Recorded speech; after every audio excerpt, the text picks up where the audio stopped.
So last lecture में हम लोगों ने डिमांड के डिटर्मिनेंट भी कर लिए हैं, लॉ ऑफ डिमांड भी कर लिया है, साथ में मार्केट डिमांड भी कर लिया है। ठीक है, determinant of demand, law of demand and exception of demand, इसका तीन का मैं कनेक्टिविटी बता रहा हूँ। डिटर्मिनेंट ऑफ डिमांड का मतलब मैंने क्या बताया था? डिटर्मिनेंट ऑफ डिमांड का मतलब मैंने बताया था कि वो फैक्टर जिस पर डिमांड डिपेंड कर रही है। ठीक है ना, तो सारे फैक्टर लिख देंगे। पहले प्राइस लिख दें क्या? प्राइस लिख देंगे पहले। प्राइस से कुछ ज़्यादा ही हम लोग रिलेट होते हैं कि प्राइस कम होगा डिमांड बढ़ेगी, या फिर प्राइस ज़्यादा होगा किसी गुड्स का डिमांड कम होगी। ठीक है, तो प्राइस तो फैक्टर है ही। दूसरा मैं लिख देता हूँ इनकम, है ना, और लिख देता हूँ मैं except determinant of demand, taste and preference, ये पर इस पर भी डिपेंड करता है। ठीक है, demonstration, effect, substitute goods and, ये बताया था मैंने,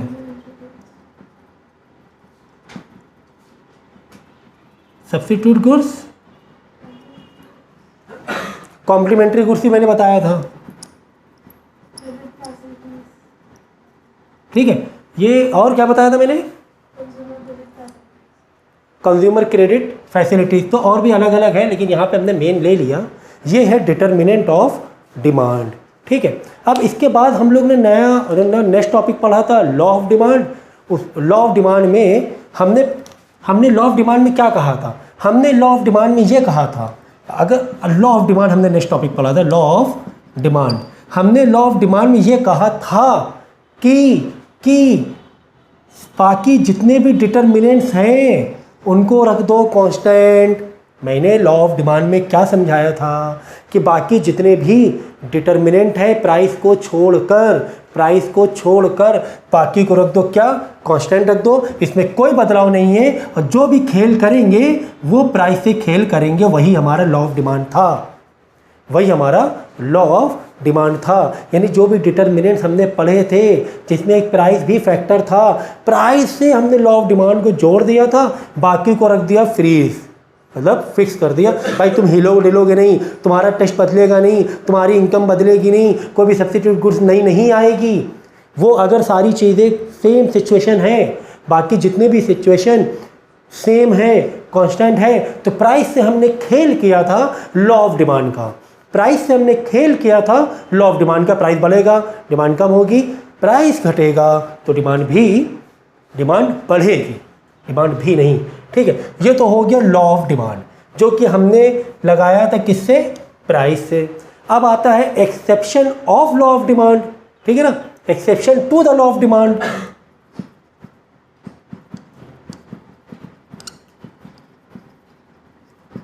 लॉ ऑफ डिमांड, तो भाई जो चीज़ें हमने लॉ ऑफ डिमांड में छोड़ी थी, यानी जो चीज़ें हमने फ्रीज की थी, वही तुम्हारा क्या हो जाएगा? एक्सेप्शन हो जाएगा। वही क्या हो जाएगा? अप्रॉक्स काफ़ी हद तक के लिंक हो जाएगा, देखना भी, समझ गए ना। अब exception to the law of demand मतलब प्राइस को छोड़ दो। भाई लॉ ऑफ डिमांड में प्राइस को पकड़ा था, बाकी चीज़ें छोड़ी थी। Exception to the law of demand में प्राइस को छोड़ देंगे, बाकी चीज़ों को पकड़ लेंगे। ठीक है, आई बात समझ में? यानी जो बाकी सिचुएशन थी जिनको हमने फ्रीज किया था, वहाँ से चीज़ों को हम लोग पकड़ने की कोशिश करेंगे। ठीक है, देखो जैसे कि गिफेन गुड्स,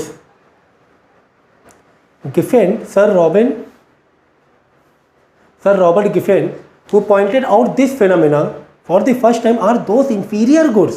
गिफेन गुड्स मतलब inferior goods, ठीक है ना, inferior सस्ती goods on which the consumer spend a large proportion of his income and the demand for which falls with a fall in price and rises with a rise in price।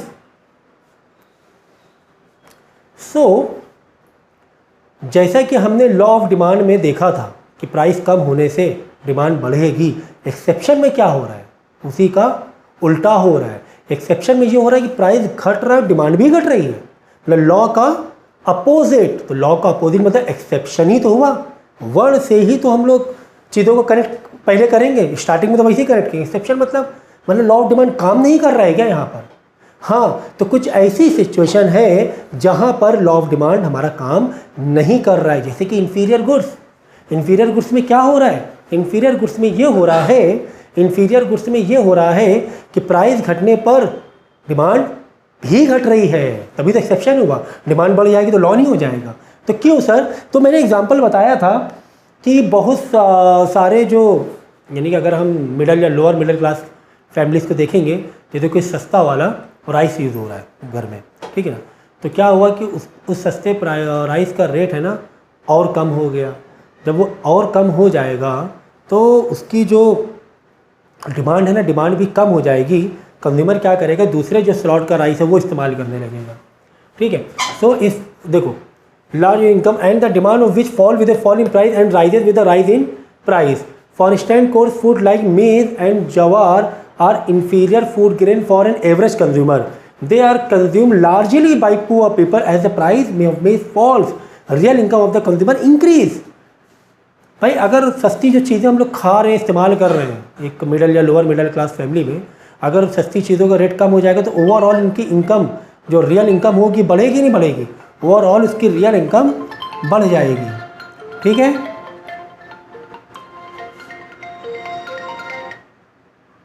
Overall इसकी real income बढ़ जाएगी, क्योंकि सस्ती चीज़ों में जो पैसा उसका खर्चा हो रहा तो पैसा बच रहा है ना। अब पैसा अब क्या हो रहा है?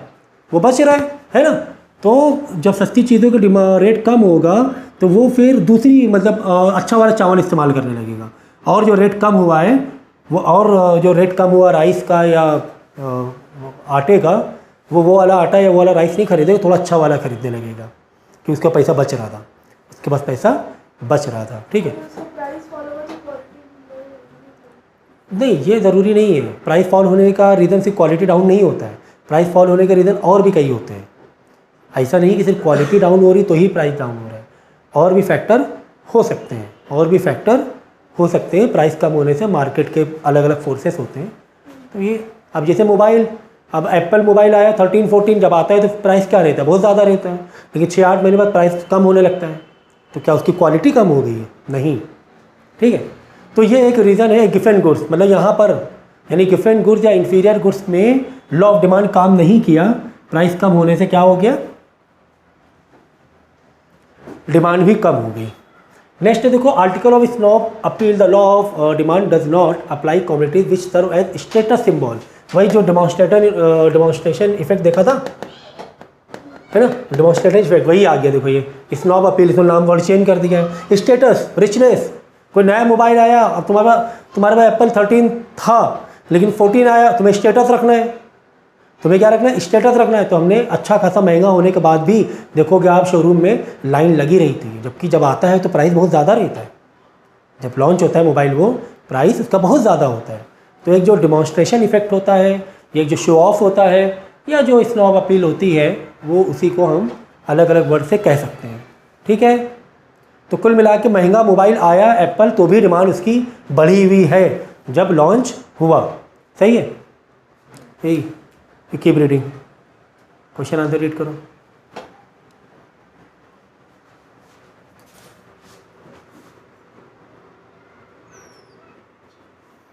ठीक है। नेक्स्ट है quality price relationship. Some time consumer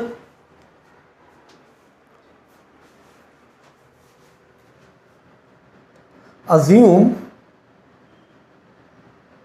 high price goods are higher quality than are low price goods. The price has an index of quality. In such case, more of high price may be demanded at higher price. अक्सर ऐसा होता है किसी का price ज़्यादा है तो consumer क्या समझता है उसकी क्वालिटी बहुत अच्छी होगी, उसकी क्वालिटी बहुत अच्छी होगी, वो डिमांड भी ज़्यादा करता है। मतलब प्राइस ज़्यादा होने पर भी वो गुड्स की डिमांड भी ज़्यादा हो जाती है कंज्यूमर के अजम्पशन पर कि क्वालिटी अच्छी क्वालिटी का गुड्स हो सकता है। इमरजेंसीज में देखो, जैसे कि अभी कोरोना हुआ था, मास्क बहुत महंगे मिल रहे थे लेकिन फिर भी डिमांड बहुत ज़्यादा थी। आप बोले सर मास्क तो महंगे मिल रहे हैं, प्राइस तो बहुत ज़्यादा है, ऑक्सीजन के प्राइस तो बहुत ज़्यादा है, डिमांड क्यों ज़्यादा है? इमरजेंसीज थी, सिचुएशन ऐसी कि यहाँ पर प्राइस ज़्यादा होने पर भी डिमांड ज़्यादा थी, एक्सेप्शन हुआ। लॉ ऑफ डिमांड कहाँ काम किया? लॉ ऑफ डिमांड तो ये कहता है कि प्राइस ज़्यादा हो तो डिमांड कम होनी चाहिए। तो एक्सेप्शन में हम लोग ये पढ़ रहे हैं कि प्राइस ज़्यादा डिमांड ज़्यादा, प्राइस कम डिमांड कम, हम ये पढ़ रहे हैं एक्सेप्शन में, ठीक है। इसी तरह जो हमने बताया था यहाँ पे टेस्ट एंड प्रेफरेंस, ये भी एक्सेप्शन हो सकता है, जो डिटरमिनेंट मैंने समझाया था, टेस्ट एंड प्रेफरेंस। अब कंज्यूमर के प्रेफरेंस है कि वो खरीदना है, प्राइस हाई रहने दो, कंज्यूमर खरीदेगा, है ना। फैशन, ट्रेंड्स, ट्रेंडी है कोई चीज़, महंगी है तो क्या हुआ, ट्रेंडी है, तो प्राइस महंगा होने पर भी डिमांड ज़्यादा होगी, ठीक है, ठीक है। पापा मुझे ग्रेप चाहिए। ठीक है, एक्सपेक्टेशन अबाउट फ्यूचर प्राइसेस, ये भी मैंने डिटरमिनेंट में समझाया था कि कंज्यूमर की अगर एक्सपेक्टेशन है कि कल पेट्रोल का प्राइस बढ़ जाएगा, तो अक्सर हमने देखा है पेट्रोल पंप पर कि रेट तो कम हुआ नहीं लेकिन तो भी लाइन लगी हुई है, डिमांड बहुत ज़्यादा बढ़ी हुई है, जबकि रेट कम होने, प्राइस कम होने पर डिमांड बढ़नी चाहिए।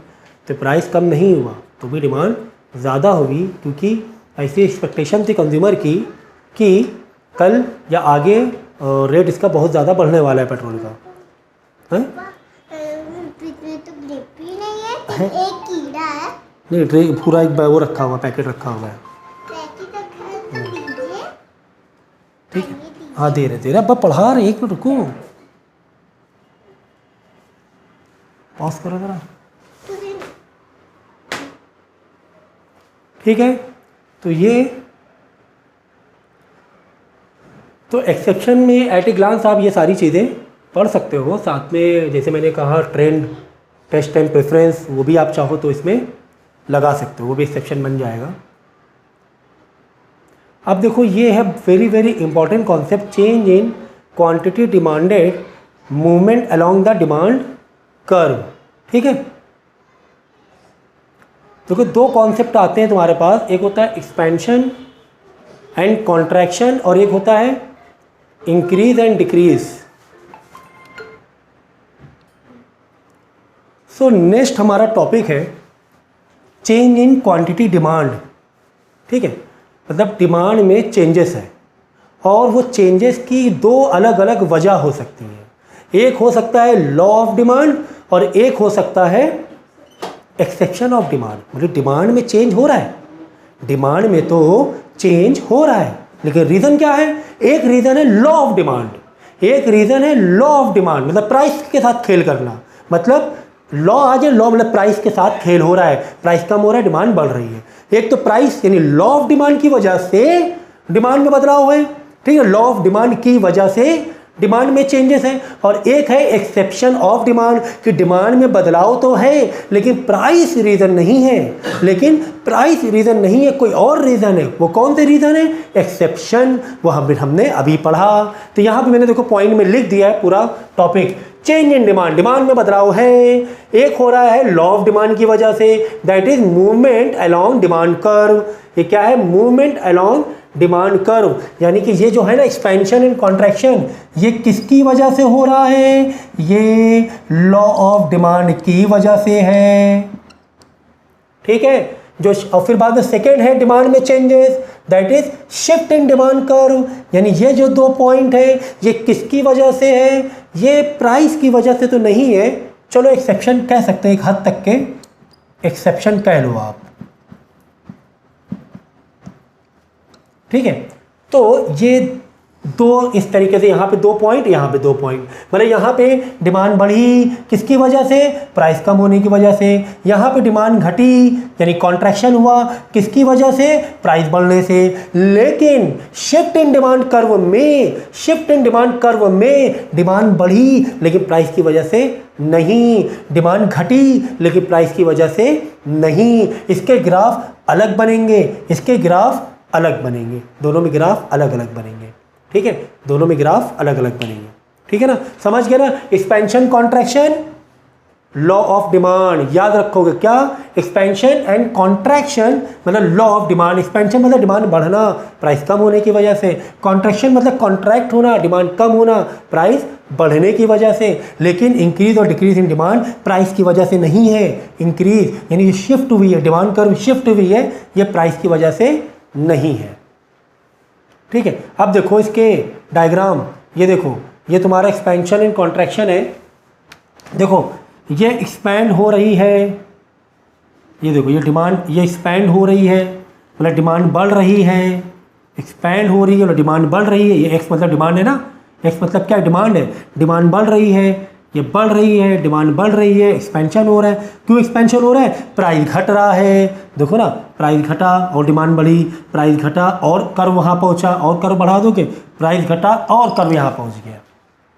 यानी कि प्राइस कम होने की वजह से, प्राइस कम होने की वजह से डिमांड बढ़ रही है, प्राइस कम होने की वजह से डिमांड। लेकिन यहाँ पर जब प्राइस बढ़ रहा है तो डिमांड कम हो रही है। देखो, ये प्राइस P3 बहुत ज़्यादा था, डिमांड इतनी ही थी सिर्फ। प्राइस P4, यहाँ पे देखो डिमांड और कम हो गई, देखो और कम हो गई, बिल्कुल कम हो गई डिमांड। ये डिमांड बढ़ रही है ना, ये कम हो रही है, और ऊपर जाओगे डिमांड और कम हो जाएगी प्राइस बढ़ने की। तो contraction expansion total law of demand पर डिपेंड करता है, ये बिल्कुल ध्यान में रखना। लेकिन शिफ्टिंग का खेल ऐसा नहीं है, एक्सेप्शन का खेल ऐसा नहीं है, एक्सेप्शन का खेल ऐसा नहीं है, ठीक है ना। एक्सेप्शन में प्राइस तो सेम रखना है हमें, ठीक है। देखो, एक्सपेंशन और कॉन्ट्रैक्शन डिमांड के ये आते हैं, बहुत बहुत इंपॉर्टेंट एग्जाम में आता है। It mean more is demanded, expansion में at lower price, it mean low demanded at high price, ठीक है। It result the fall its own price, price कम हो रहा है यहाँ पे प्राइस बढ़ रहा है, तो इधर कॉन्ट्रैक्ट हो रहा है। It is shown by A downward, जब एक्सपेंशन होगा डिमांड तो कर्व ऐसे जाएगा ना, ऐसे जाएगा, उधर भागेगा, ठीक है। और this shows upward in movement of demand curve, है ना, अपवर्ड, अभी मैंने समझाया। अब देखो यार, वेरी वेरी इंपॉर्टेंट शिफ्टिंग वाला क्या कह रहा है, इंक्रीज एंड डिक्रीज वाला क्या कह रहा है, इंक्रीज एंड डिक्रीज वाला शिफ्टिंग वाला क्या कह रहा है, शिफ्टिंग वाला क्या कह रहा है, यहाँ से पॉइंट मुझे अलग करना चाहिए था, ठीक है। ये पार्ट एक ही है ना, shifting. So see, increase in demand means to a situation that consumer demanded at a larger amount of the commodity at the same price। मतलब प्राइस तुम्हारा घटा नहीं, प्राइस घटा नहीं, फिर भी हमने डिमांड हाई कर दी एक्सेप्शन की वजह से। एक्सेप्शन अभी सीखा है, टेस्ट, प्रेफरेंस, ट्रेंडिंग है कोई चीज़ है, स्नॉब अपील, शो ऑफ, ये सारी चीज़ें मैंने बताई, ठीक है ना। इसी तरह डिक्रीज इन डिमांड का भी वही हुआ, या डिमांड कम हो गई। क्यों डिमांड कम हो गई? क्या प्राइस घट गया? नहीं, ये तो भाई एक्सेप्शन पर है, प्राइस पर है ही नहीं। इंक्रीज और डिक्रीज और प्राइस पर है ही नहीं। डिमांड कम हुई, क्यों? क्या प्राइस बढ़ा? नहीं, कुछ और रीज़न था, ट्रेंड चला गया था, चीज़ सस्ती भी हो रही तो भी डिमांड नहीं हो रही, वो ट्रेंड चला गया, फैशन चला गया, आउटडेटेड हो गया। आई बस में, तो ये थी कहानी इसकी। इसका कर्व देखो कैसे बनेगा, ये शिफ्टिंग होती है इसमें शिफ्टिंग होगी, इसमें शिफ्टिंग होगी कर्व में। देखो ये होगा, देखो देखो देखो, ये तुम्हारा बाय डिफ़ॉल्ट मेन डिमांड थी,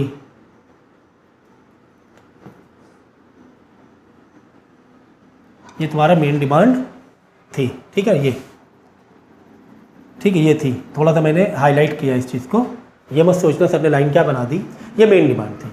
अब हुआ क्या मालूम है, ये जो डिमांड कर्व है ना, ये शिफ्ट हो गया, यहाँ आ गया, ठीक है। और ये वाला डिमांड, मतलब पहले इसका देखो, इन दोनों कंपेयर करेंगे कि यहाँ पे डिमांड क्या हुई, बढ़ी है। देखो पी वही है, ए पी वही था, प्राइस वही था, पहले डिमांड इतनी थी, यही प्राइस में डिमांड बढ़ गई, सेम प्राइस पर, प्राइस में कोई छेड़खानी नहीं है। ग्राफ को रीड करना सीखो भाई, है ना। ये देख लो, ये इधर आया, इधर गए, Q1 डिमांड क्वांटिटी, इधर गए, सेम प्राइस वही, लेकिन शिफ्ट हुआ ना, कर्व शिफ्ट हुआ, तो आगे हम जब जाकर हमने हिट किया कर्व में, और फिर जब नीचे उतरे, अरे ये तो कुछ डिमांड बढ़ गई, प्राइस तो वही है, प्राइस वही है। यहाँ पे देख लो P2 में, प्राइस P2 पे ये डिमांड था, P2 पर ही ए कहाँ पर पहुँच गया, देखो यहाँ पहुँच गया, कहाँ पहुँचा यार है। अगर इन दोनों में कंपेयर करोगे तो बीच वाले कंपेयर करो, तो बीच वाले से कंपेयर कर लो। चलो ये देखो, ये क्वांटिटी थी, बाद में इसी प्राइस पर कहाँ पहुँच गई क्वांटिटी, है कि नहीं है? आई बात समझ में? तो प्राइस सेम हो रहा है लेकिन डिमांड घट बढ़ रही है, तो कर्व शिफ्ट हो जाएगा। कर्व अगर राइट वर्ड शिफ्ट हो, कर्व मेन कर्व से राइट में कर्व शिफ्ट हो, मतलब डिमांड बढ़ी है, मेन कर्व से लेफ्ट में शिफ्ट हुई डिमांड कर्व, मतलब डिमांड घटी है, मतलब डिमांड घटी है।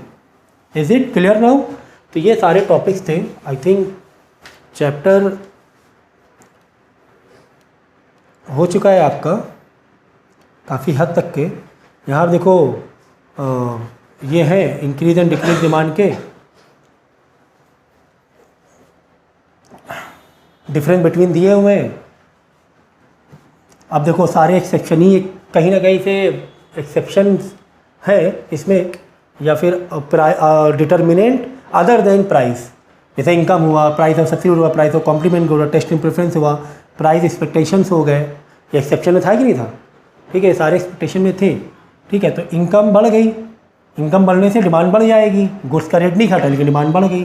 ठीक है, तो ये सारे डिफरेंस बिटवीन पढ़ लेना यार, ईजी है, बार बार क्या समझाना उस चीज़ को, एक ही चीज़ बार बार समझाने का कोई मतलब नहीं है। ठीक है, तो ये आपका चैप्टर ओवर हो गया है, जिसमें ये वाला पार्ट बहुत इंपॉर्टेंट है।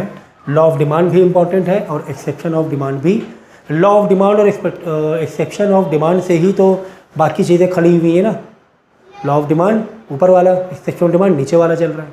शिफ्टिंग जो है ना, शिफ्ट ऑफ डिमांड, जो शिफ्ट हुआ है वो एक्सेप्शन बेस पर था। अदर देन प्राइस कह सकते हो, अदर देन प्राइस। ओके।